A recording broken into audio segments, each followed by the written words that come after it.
ఒరిస్సా ప్రాంతాన్ని రాజు కింద పురుషోత్తమ దేవ అని చెప్పి ఆయన 1467 నుంచి 1497 వరకు పాలించాడనమాట. ఆయన ఒక గొప్ప భక్తుడు, జగన్నాథం అంటే అమితమైన ప్రేమ. ఆయన ఎంత నిష్ఠుడంటే ప్రతిరోజు పొద్దునే భగవంతుడి దర్శనం చేసుకొని తన రాజ్యంలో జరిగిన విషయాలన్నీ కూడా భగవంతుడికి నివేదన చేసేవాడు అనమాట.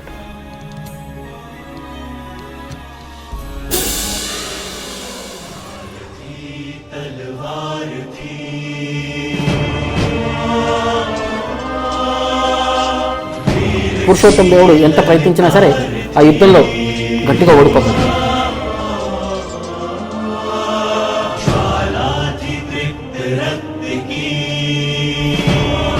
గట్టిగా ఓడిపోయేసరికి ఇక అతను జగన్నాథ్ నుంచి విరహం పట్టుకోలేక ఇక మరి ఏం చేయాలని చెప్పి అతను గురువు గారి దగ్గరికి వెళ్ళి అడుగుతాడు అనమాట. ఇప్పుడు ఇలా ఓడిపోయాము, ఏం చేయాలి, ఏంటి పరిస్థితి అంటే ఆ గురువు గారు చెప్తారనమాట, నీ పరిస్థితి ఏంటి, నువ్వు ఎవరు అనగానే ఈ రాజ్యానికి రాజు ఎవరు అని అంటారు అనమాట. రాజ్యానికి రాజు జగన్నాథుడు అంటారు. నువ్వు ఎవరు అంటే ఆయన సేవకుడిని.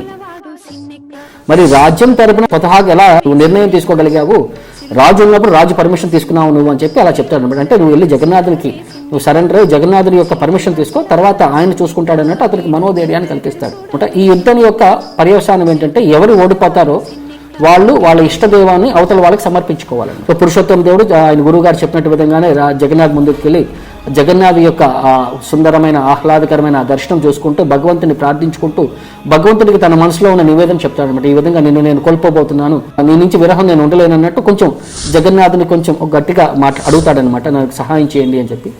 సో అతను అలా ప్రార్థిస్తూ ఉండగా మధ్యలో ఎప్పుడో నిద్రలోకి వెళ్ళిపోగానే భగవంతుడు అతని కల్లోకి వచ్చి చెప్తాడనమాట, నువ్వేం బాధపడదు.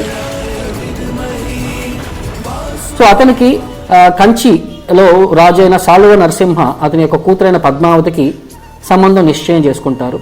వీళ్ళు వెళ్ళి వాళ్ళ వ్యవహారాలన్నీ చూసుకుని వస్తారు. వాళ్ళ వైపు నుంచి కూడా ఈ రాజు ఎలా ఉన్నాడు, ఇక్కడ వ్యవహారాలు ఉన్నాయి, ఇక్కడ కట్టుబాట్లు ఎలా ఉన్నాయని చూడటానికి సాలువ నరసింహ వాళ్ళ మంత్రిని పంపిస్తాడు.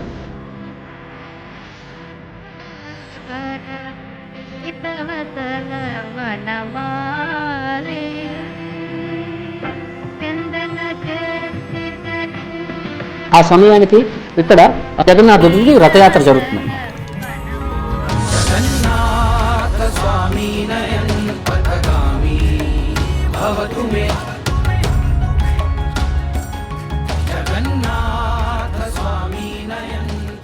సో రథయాత్ర జరిగేటప్పుడు అంటే రాజు యొక్క ఒక కర్తవ్యం ఏంటంటే భగవంతుని తీసుకొచ్చే ముందు రథం మీదకి భగవంతుడికి ముందు ఆయన ఒక బంగారు చీపిరి పట్టుకొని ఊడుస్తూ ఉంటాడు.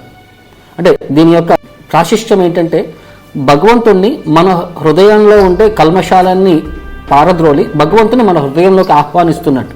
సో అలాగే చూడంగానే ఆ మంత్రి గారికి ఇదంతా కొత్తగా అనిపించింది. రాజు ఏంటి, రోడ్లు ఓడవటం ఏంటి, చీపిరి పట్టుకోవటం ఏంటి, ఇవన్నీ తక్కువ జాతి చేసేవాడు అంటే తక్కువ పని కాబట్టి రాజు ఇలాంటి పనులు చేయకూడదు కదా అని చెప్పి కొంచెం ఒక తప్పు కింద భావించి వాళ్ళ రాజ్యానికి వెళ్ళి వాళ్ళ రాజుగారికి చెప్తారనమాట, ఈ సంబంధం మనకు వద్దు, అది వాళ్ళ ఆచారాలు కట్టుబాట్లు మనకి అంతగా మంచిగా నప్పవు అని చెప్పి చెప్తారనమాట.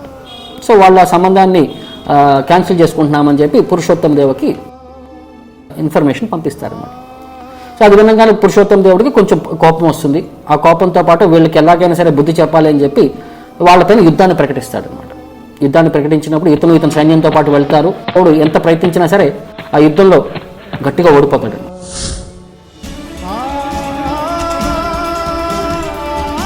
ప్రార్థించుకుంటూ భగవంతుడికి తన మనసులో ఉన్న నివేదన చెప్తాడనమాట, ఈ విధంగా నేను కోల్పోబోతున్నాను. సో అతను అలా ప్రార్థిస్తూ ఉండగా మధ్యలో ఎప్పుడో నిద్రలోకి వెళ్ళిపోగానే భగవంతుడు అతని కల్లోకి వచ్చి చెప్తాడనమాట, నువ్వేం బాధపడదు, మరుసటి రోజు పొద్దున్నే నువ్వు నీ సైన్యాన్ని రెడీ చేసుకుని మళ్ళీ యుద్ధానికి బయలుదేరు, నేను బలరాముడు నేను నీకు సహాయం చేస్తాము అని చెప్పి చెప్తారన్నమాట. అందరికంటే ముందు 2 గుర్రాల పైన ఒక ఇద్దరు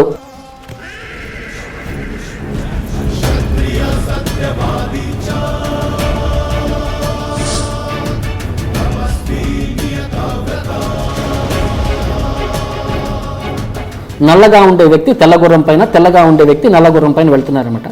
ఆ చిలక అని చెప్పి ఒక చెరువు ఉంటుందన్నమాట. ఆ చెరువు దగ్గర ప్రాంతానికి రాగానే వీళ్ళు శ్రమకి కష్టపడిపోయి అక్కడ ఒక ఆమె మజ్జిగ, వెన్న, అన్ని పాల పదార్థాలు అమ్ముతుంటుంది అనమాట, పెరుగు అన్ని కూడా. సో ఆమె దగ్గరికి వెళ్ళి ఆమెకి అడుగుతారనమాట, మాకు ఏదైనా కొంచెం ఇవ్వమా అంటే ఆమె అన్ని ఇచ్చేస్తుంది అనమాట. అక్కడ ఉన్న అన్ని తాగి వీళ్ళు మనసు సంతృప్తి కొద్దీ తాగేస్తారనమాట. అంతా తాగేసిన తర్వాత ఇంతకీ ఈమె కూడా జగన్నాథ్ యొక్క గొప్ప భక్తురాలన్నమాట. చిన్నప్పటి నుంచి కూడా ఆమె కోరుకుంటుందన్నమాట, భగవంతుడికి స్వయంగా నేను ఏదైనా సేవ చేయాలి, భగవంతుడికి నా పాల పదార్థాలు నైవేద్యం ఇవ్వాలి అన్నట్టు ఆమె ఎప్పటి నుంచో ఒక కోరుకుండేది అనమాట. ఆమె అడుగుతున్న డబ్బులు ఇవ్వండి మీరు తాగిన దానికంటే వాళ్ళు అంటారు, మా దగ్గర డబ్బులు ఏముంటాయి, మేము పేదవాళ్ళము, మా వెనకాల రాజుగారు వస్తున్నారు, రాజుగారిని అడిగండి అంటుందంటే మరి రాజుగారు ఎలా నమ్ముతారు మీరు వచ్చి తాగారంటే అప్పుడు జగన్నాథుడు సో ఆయన తన రత్న ఉంగరం ఆ అమ్మాయికి ఇచ్చి ఈ ఉంగరాన్ని మీరు రాజుగారికి చూపించండి అమ్మా మీకు కావాల్సినంత ధనం ఇస్తారని చెప్పి వాళ్ళు చెప్పేసి ముందుకు వెళ్ళిపోతారు. రాజుగారు అక్కడికి రాగానే ఆ రాజుగారిని ఆపి ఈ ఉంగరం చూపించి మీ 2 సైనికులు వచ్చారండి, నా దగ్గర ఉన్న పాల పదార్థాలు అన్ని తాగేశారు, మజ్జిగ వెన్న పెరుగు అని తాగేశారు, తాగేసిన తర్వాత నాకు డబ్బులు అడిగితే ఈ ఉంగరాన్ని ఇచ్చి రాజుగారికి చూపించండి నీకు కావాల్సినంత డబ్బులు ఇస్తారని చెప్పారు, మీరు నాకు ఏదైనా చూపిస్తే నేను మా ఇంటికి వెళ్ళాలన్నట్టు చెప్తున్నాను. తర్వాత అప్పుడు రాజుగారికి ఆ ఉంగరం చూడంగానే అది జగన్నాథుడి యొక్క ఉంగరం అని చెప్పి అర్థమై అప్పటికి ఇంకా అతనికి మనసులో ఒక కాన్ఫిడెన్స్ వస్తుంది అన్నమాట. జగన్నాథుడు ఉన్నాడు, ఈ యుద్ధంలో నేను గెలుస్తాను అన్నట్టు కాన్ఫిడెన్స్ వచ్చి ఆ అమ్మకి కొన్ని కావాల్సినంత డబ్బు కొన్ని ఊర్లు అన్నీ కూడా ఆమె రాసిచ్చేసి ఆమె భక్తికి భగవంతుడు సేవ చేసిన భక్తికి ఆమెను మెచ్చుకొని తర్వాత వీళ్ళు ముందుకు వెళ్తారన్నమాట.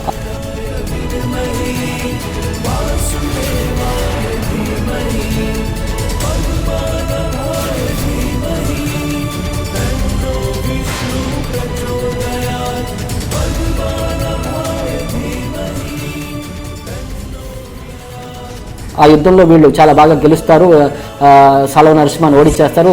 ఈయన కోపంతో ప్రతీకారంతో ఆ పద్మావతి దేవిని కూడా తీసుకుని వచ్చేస్తారనమాట. తీసుకొచ్చి ఇక్కడ వీళ్ళ మంత్రి గారికి అప్పగించేసి చెప్తారనమాట, వీళ్ళు మనల్ని అవమానించారు, నన్ను రోడ్లు ఉడుచుకునే వాడి కింద లెక్కేశారు కాబట్టి ఒక మంచి రోడ్లు ఉడుచుకునే వాడికే అమ్మాయిని ఇచ్చి పెళ్లి చేయండి అని చెప్పి నేను వెళ్ళిపోతారనమాట.